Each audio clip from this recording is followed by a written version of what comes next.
Quando estamos falando de Trindade, não é somente uma das doutrinas mais importantes e mais fundamentais para qualquer cristão entender, mas é também uma das mais atacadas, seja através das doutrinas modalistas dos pentecostais ou dos testemunhos de Jeová, dizendo que Jesus é outro Deus ou que ele é um Deus menor, e da mesma forma também os mormons, de maneira muito similar. A Trindade constantemente é atacada, seja ao dizer que Jesus não é Deus, ou que Jesus é outro Deus, ou que Jesus é o nome do Pai, do Filho e do Espírito Santo, ignorando os três e tornando em totalmente um. Então a gente não tem Pai, Filho e Espírito Santo, a gente tem um, somente um, que é o Pai, que é o Filho, que é o Espírito Santo. Nesse vídeo, eu pretendo aprofundar em alguns versículos e provar por que essas versões de quem Deus é estão totalmente erradas e não tem base nenhuma na Bíblia. Então vamos para Mateus capítulo 3. Começando a nossa leitura aqui em Mateus capítulo 3. Conhecido também onde o momento onde Jesus é batizado. Então, Mateus capítulo 3, versículo 13. Então Jesus foi da Galiléia ao Jordão ter com João, para ser batizado por ele. Mas João o impedia, dizendo: Eu que tenho necessidade de ser batizado por ti, e vens tu a mim? Jesus, porém, respondendo, disse-lhe: Deixa que assim seja por agora, pois nos convém cumprir toda a justiça. Então ele consentiu. E Jesus, quando foi batizado, saiu logo da água. Então eles entraram na água. O batismo é por imersão, não por aspersão. Quando saiu logo da água, e eis que se lhe abriram os céus, e viu o Espírito de Deus descendo como pomba e vindo sobre ele. E eis que uma voz do céu dizia: Este é o meu Filho amado, em quem me comprazo. Então, o Espírito de Deus, o Espírito Santo, desceu como uma pomba. Não está dizendo que ele tinha formato de pomba. Em nenhum momento a Bíblia diz que o Espírito Santo é uma pomba, igual muitas pessoas vão interpretar falsamente, ao ponto de fazerem ídolos de uma pomba, imagem de um pássaro, e falar, não, é o Espírito Santo, vamos fazer ilustração, pegam e fazem uma pombinha, não, esse aqui é o Espírito Santo. A Bíblia diz que o Espírito Santo desceu como comparação, como uma pomba, não que ele é uma pomba. Outra coisa aqui, a gente tem Jesus sendo batizado, o Espírito Santo descendo sobre ele, e a gente tem Deus, o Pai, dizendo: Este é meu Filho amado, em quem eu me comprazo. Muito similar com o momento da transfiguração de Cristo, onde Jesus Cristo aparece nessa forma glorificada, onde a roupa dele está totalmente branca, o rosto está como o sol, e a gente vê também em Apocalipse, capítulo 2, onde novamente tem também uma aparência muito similar assim, os olhos de fogo, etc. E o que Deus fala? Deus o Pai fala ao Filho em sua transfiguração: Este é meu Filho amado, em que eu me comprazo, a ele ouvi. Então, muito parecida essa frase também, e lá também na transfiguração, é mais um momento onde a gente vê Deus o Pai interagindo com Deus o Filho. E aqui em Mateus 3 é um ótimo capítulo porque a gente vê o Espírito Santo também interagindo um com o outro. A gente não está falando de quê? De figuras totalmente isoladas. Ah, não, é outro Deus. Não, é um só Deus. Porém, a gente também não está falando de que eles são o mesmo, que eles são somente um. Aí, o Filho interagiu com o Filho, e o Filho veio sobre o Filho, e o Filho falou do Filho. Não faz sentido nenhum se você ignora a Trindade. Não somente isso. Vamos também para Gênesis, capítulo 18. Gênesis, capítulo 18. Um capítulo que pode ser interpretado de duas maneiras. Quando Deus aparece para Abraão e a Bíblia fala que Abraão se levantou e viu 3 homens. Então, uma maneira de se interpretar é dizer que foi uma aparição no Antigo Testamento da Trindade. Essa é uma versão que poucas pessoas adotam. É uma opinião não tanto popular, devido ao fato que no capítulo 19 a gente tem essa menção de que eram 2 anjos que desceram até Sodoma. Então as pessoas levam mais para o lado de que um era Deus e os outros 2 eram anjos. Porém, a gente tem a questão também de que anjo, muitas vezes, é o nome utilizado para a função que a pessoa está fazendo. Por exemplo, a gente tem versículos na Bíblia que vão dizer que o povo de Israel recebeu a lei por dispensação de anjos. E a gente sabe que os profetas foram enviados por Deus para serem mensageiros, para levarem a palavra de Deus. Então, anjo significa literalmente mensageiro. Pode estar se referindo, às vezes até no Antigo Testamento, a Jesus. O anjo do Senhor apareceu. Então, a gente precisa tomar cuidado também em assumir que qualquer momento que fala anjo está literalmente falando de um querubim, de um serafim ou das rodas do trono. Então a gente tem que analisar com cuidado, porque pode estar falando do tipo de, vamos dizer assim, criação anjo, ou da função que a pessoa está fazendo anjo. Então a gente tem esse posicionamento que vai dizer que foi Deus o Pai, Deus o Filho e Deus o Espírito Santo que apareceram. Afinal, a gente tem 3 homens aparecendo. Uma linguagem mais similar a Gênesis capítulo 1 e Gênesis capítulo 11 também, no qual a gente vê plural, singular, um Senhor, mais 3 homens comendo, eles falando juntos, mas aí que fica uma questão também. Então, depois que a gente vai ver daqui a pouquinho, vamos só continuar a leitura aqui. Gênesis capítulo 18, versículo 1. E o Senhor apareceu a ele nas planícies de Mamre, e ele sentou-se à porta da tenda no calor do dia. Senhor, tudo letra maiúscula. Isso aqui é o nome de Deus, tudo bem? Senhor, tudo letra maiúscula. Jeová, ok? Então, não tem como você colocar que, não era Deus de verdade que apareceu lá, não.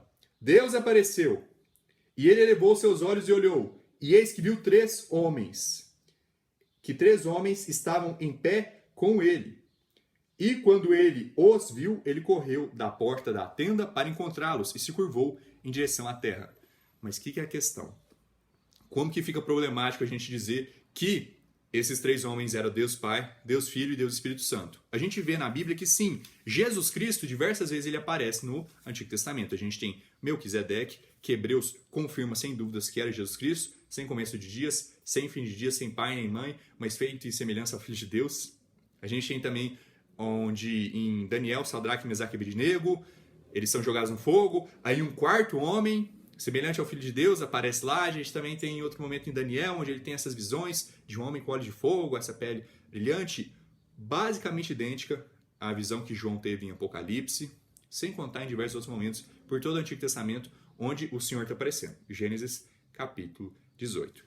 Então, qual que é o problema de dizer que esses 3 seriam Pai, Filho e Espírito Santo? João capítulo 1, versículo 18. Nenhum homem viu a Deus em qualquer tempo. O Filho unigênito que está no seio do Pai, ele o declarou. Então Jesus Cristo está aqui declarando que nenhum homem viu ao Pai. Nenhum homem viu a Deus em qualquer momento.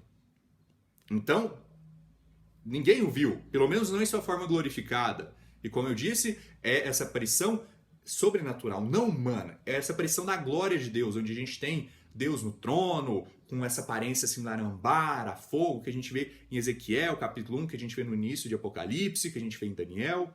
Então não é uma aparição comum. A gente sabe que Jesus pode aparecer assim. Os apóstolos viram, João, Pedro e Tiago viram Jesus, em sua forma transfigurada. E eles não morreram. Então a gente não está falando aqui de Deus o Filho, a gente está falando de Deus o Pai. Vamos para Êxodo, capítulo 33. Êxodo, capítulo 33. A não ser que fosse um caso onde Deus aparecesse como Jesus aparece diversas vezes, que era uma forma de um homem, como em Melquisedeque. Ele não estava naquele momento em Melquisedeque em sua forma glorificada. Ele não estava naquele momento em Melquisedeque com os olhos de fogo, a face brilhando. Ele estava como um ser humano, normal. Assim como também sua ministração na carne, onde a palavra se fez carne. Jesus não andou com uma aparência sobre-humana. Só que a gente não vê nenhum versículo que confirma que foi isso que aconteceu em Gênesis 18. Então, são mais perguntas do que respostas. Mais perguntas do que respostas. Então, é muito pouco provável que seja o caso onde foi a Trindade. Então, eu faço aqui até uma retratação. No primeiro vídeo que eu fiz, eu falei como se fosse certeza que é a Trindade, e realmente não tem como a gente tirar essa certeza. É algo bem mais complexo e bem mais profundo do que isso. Então vamos para Êxodo, capítulo 33, onde a gente vai ter mais uma menção do que foi falado em João, capítulo 1, por Jesus Cristo. Êxodo, capítulo 33, versículo 20. E disse, não podes ver a minha face, porque nenhum homem me verá e viverá. Novamente aqui, comparando com João 1, isso é Deus o Pai. Nenhum homem pode ver a face de Deus o Pai e viver. Mas Abraão viu. Jacó também viu. No momento onde ele guerreou com Deus, corpo a corpo. Então o que a gente tem aqui? Se você tomar uma opinião modalista, você tem uma contradição.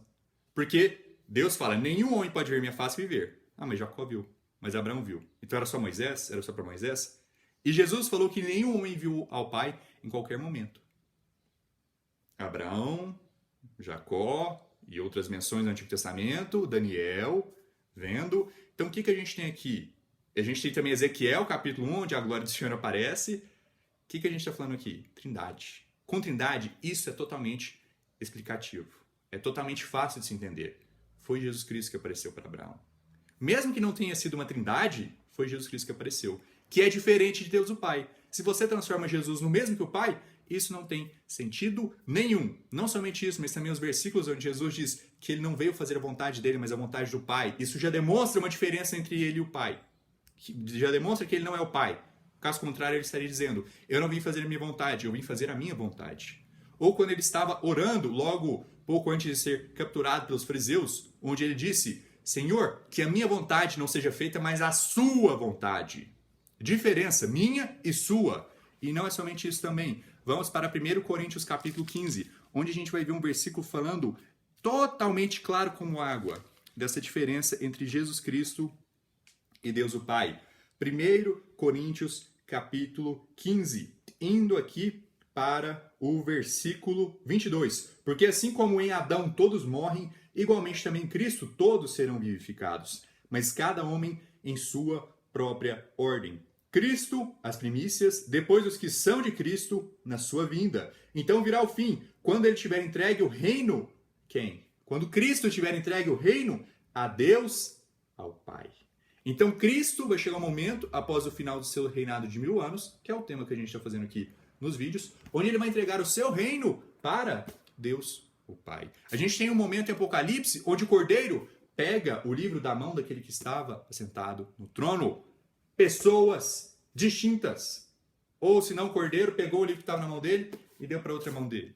Ou se não, Cristo vai passar o reino que estava com ele para ele novamente. Então não faz sentido quando você torna o Pai e o Filho a mesma pessoa. Não faz sentido quando você torna o Espírito Santo e o Filho na mesma pessoa. E não é somente esse único versículo que desprova modalismo aqui em 1 Coríntios 15. Vamos continuar aqui no versículo 26. O último inimigo que será destruído é a morte, porque ele colocou todas as coisas debaixo de seus pés. Quem? Deus o Pai colocou todas as coisas debaixo dos pés do Filho. Mas quando ele diz que todas as coisas lhe estão sujeitas, está claro que exclui-se aquele que colocou todas as coisas sob ele. Então está claro que isso exclui que Deus o Pai está abaixo de Deus o Filho. Não faz nenhum sentido esse versículo se você vai dizer que o Filho é o mesmo que o Pai. Então espero que com esse vídeo tenha ficado claro por que é impossível você tomar uma opinião modalista, segundo a Bíblia, e farei vídeos específicos sobre Deus o Pai, Deus o Filho e Deus o Espírito Santo, onde eu mostrarei por que é uma falsa doutrina que os testemunhos de Jeová ensinam e os mormons de que Jesus é outro Deus, ou pessoas que vão dizer que Jesus não é Deus. Muito obrigado a todos que assistiram e que Deus abençoe vocês. Até mais.